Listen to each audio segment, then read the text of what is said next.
तुम्हाला सांगू इच्छितो की या महाराष्ट्रामध्ये जो काही कथित गोरक्षक दलामार्फत जे आतंक माजवण्याचं काम या ठिकाणी चालू आहे, आम्ही आमच्या निवेदनावर मागणी केलेली आहे।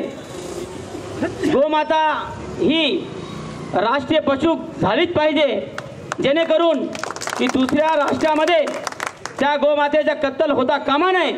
परंतु भारताची शोकांतिका आहे, गोवा त्यांना तिथं काहीच बंधन नाही। पांडिचेरीला, नागालँडला बिंदासपणे गोमातेची हत्या करण्यात येते, परंतु त्यावेळेस तिथं काहीच केलं जात नाही। ही शोकांतिका आहे। आमची मागणी आहे की गोमाता ही राष्ट्रीय पशु झाली पाहिजे, जेणेकरून गोमातेचे रक्षण होईल। परंतु गोमातेच्या या गोरक्षकामार्फत अपमान करण्याचं काम या ठिकाणी केला जातो, ही शोकांतिका आहे।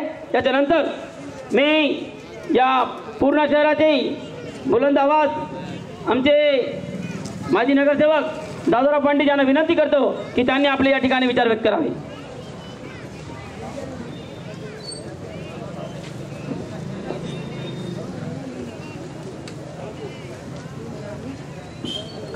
आज या ठिकाणी कुरेशी समाजावर होणाऱ्या अन्याय अत्याचाराच्या विरोधामध्ये या मोर्चाचं नियोजन केलेलं आहे।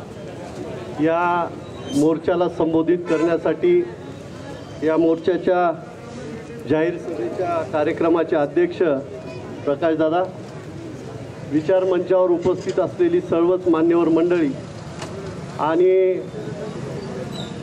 ज्यांचं पारंपरिक वडिलोपार्जित खानदानी व्यवसाय आहे ती कुरेशी समाज, त्याचबरोबर या व्यवसायाला जोडून जो पशुपालक आहे, जो शेतकरी आहे, तोही या विषयाशी जोडलेला गेलेला आहे। कुरेशी समाज जो जनावरं खरेदी करतो, ती जनावरं कुरेशी समाज पाळत नाही। माझ्या माहितीप्रमाणे कुरेशी समाजाकडे जनावरं नाहीत, जनावरं ही शेतकऱ्याकडे असतात। शेतकरी त्या जनावरांमध्ये जोपर्यंत काम करण्याची शक्ती असते तोपर्यंत त्याच्याकडून काम करून घेतो आणि तो त्याची शक्ती किंवा त्याच्यामध्ये असलेली पावर कमी झाल्याच्या नंतर आता फुकट तर कोणी कोणाला खाऊ घालणं झाले। पहिले गायरान भरपूर होतं, 32-32 फुटाचे धुरे होते, पडीत रान भरपूर होतं आणि त्या निमित्तानं अनेक शेतकरी आपल्या स्वतःच्या शेतावर 25-25, 50-50 जनावरं पाळायची। परंतु आता धुरे लहान झाले, जनावरं चारायला जागा राहिली नाही, पाळण्याचा विषय हा कठीण झालाय, कडबा महाग झालाय। त्या जनावराचं करायचं काय? कारण या जनावराला पाळायचं असेल तर 15-20 रुपयाला एक पेंडी झालेली आहे। ती पेंडी त्याला टाकून वर्षभर खाऊ घालून ते मरेपर्यंत जगवायची कॅपॅसिटी शेतकऱ्यांमध्ये राहिलेली नाही। त्याला हे शासन जबाबदार आहे, कारण महाराष्ट्र शासन असेल, केंद्र शासन असेल, यांनी जो शेतकऱ्यांना संपवण्याचा कार्यक्रम लावलेला आहे, त्यामुळे शेतकरी हवालदिल झाला आणि शेतकरी फक्त आता 2 बैलावर आणि एका गायीवर आणि एका म्हशीवर येऊन ठेपलेला आहे। उर्वरित जनावरं तो बाजारात आणतो आणि विकतो, मग ती जनावरं आमचा कुरेशी समाज घेतो। कुरेशी समाजाची चूक काय? तर यांच्याकडून आलेली गुरं घेणे, त्यांच्या पारंपरिक व्यवसायाचा त्याचा उदरनिर्वाह करणे, त्या जनावरांची विल्हेवाट करून आपला उदरनिर्वाह चालवणे।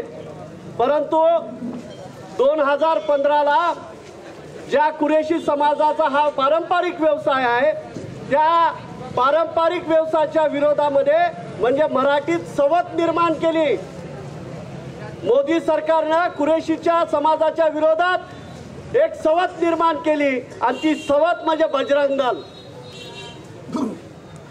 बजरंग दलासारखे सामाजिक संघटना भारतीय जनता पक्षाच्या माध्यमातून निर्माण झाले आणि त्यांनी त्यांचा धंदा सुरू केला. कुरेशी समाजाला गोवंश बंदी हत्याच्या नावाखाली त्याची जनावरं ओढायची, दाखला दाखवला तरी त्याला मारायचं, कायदेशीररित्या खरेदी केलेलं जनावर आहे म्हणल्यावर त्याच्यावर अन्याय करायचा, त्यानं 50 हजाराला घेतलेलं जनावर विकत हिसकाटून घ्यायचं, त्याच्यावर पोलीस स्टेशनला नेऊन गुन्हा दाखल करायचा. त्या कुरेशी बांधवाची दोन्हीकडून मारल्या गेली. एक तर जनावर नेलं, दुसरे पोलीसवाले त्याची मारतात. पोलीसवाले गुन्हा बसत नाही. गोवंश बंदी हत्याकांडाखाली पोलीसवाले त्यांच्याकडून ब्लॅकमेलिंग करून पैसे घेतात. घेतलेलं जनावर गेलं, पोलीसवाल्याचे पैसे हात भरावे लागले. केस नको बाबा मी बाहेर राहू दे म्हणून पोलीसवाल्यांना पैसे द्यावे लागले. परंतु हे जनावर अनेक ठिकाणी अशी उदाहरणं पकडल्या गेलीत. यूट्यूबला तुम्ही सर्च केली तर ती स्पष्ट आहेत की गोवंश बंदी हत्या कायद्याच्या नावाखाली कुरेशी समाजाकडून आलेलं ट्रक मधली सगळी जनावरं उतरायची, एखाद्या गोशाळेच्या नावाखाली त्या ठिकाणी न्यायची आणि त्या गोशाळेमध्ये 15 दिवसाला जाऊन एखाद्या कार्यकर्त्यानं पाहिलं की आमची जनावरं कुठे आहेत, तर ती जनावरं हीच माणसं दुसऱ्या बाजारामध्ये विकून स्वतःचा पोट भरण्याचा धंदा व्यवसाय सुरू केलेला. म्हणून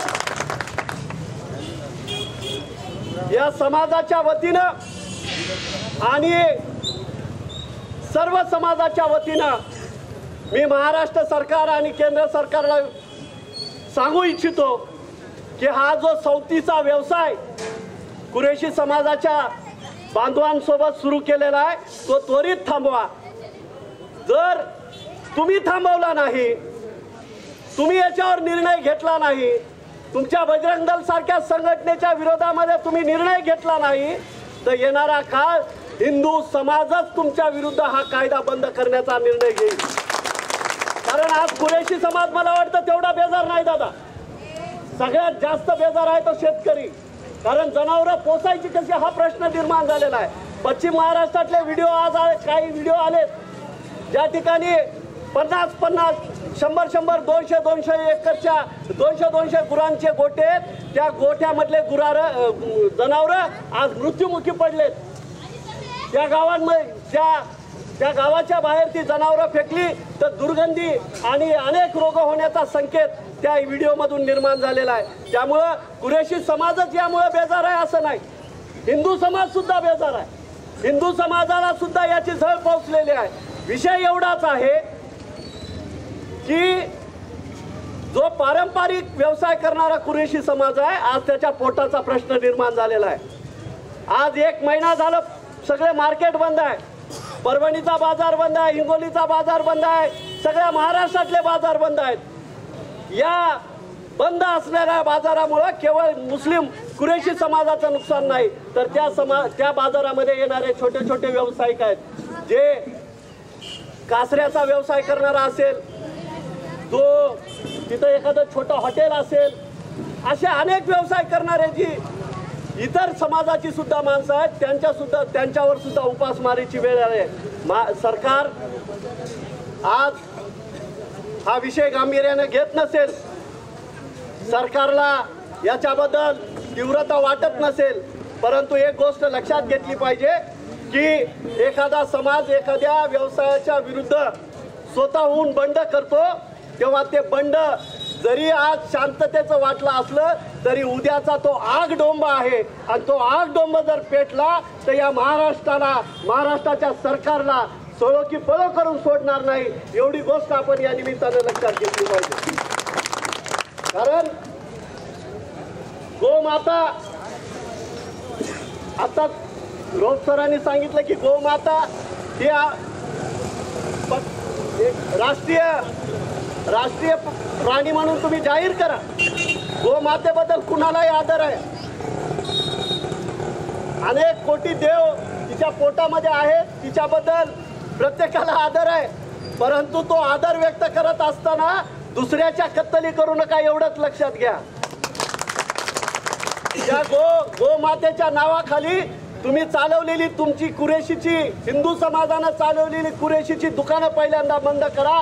त्यांनी लुटून नेलेला माल बंद करा आणि या समाजाला मोकळं करा आणि यांचा व्यवसाय करण्याला संधी द्या. एवढीच विनंती या विचार मंचावरून करतो. आणि यानंतर लक्षात घ्या, या पुढचं जे पाऊल आहे, या पुढचं जे आंदोलन आहे, तर मला वाटतं की हे एका तालुक्यापुरतं आपण आपल्याही समाजानं मर्यादित ठेवलं नाही पाहिजे हे आंदोलन. कारण या संघटनेच्या विरुद्ध तुम्हाला लढायचं असेल तर हे आंदोलन राज्य पातळीवर गेलं पाहिजे. आणि राज्य पातळीवर जाऊन, कारण आज इथला कारखाना तुम्ही बघितला, हड्डी कारखाना आपला कुणाचा आहे?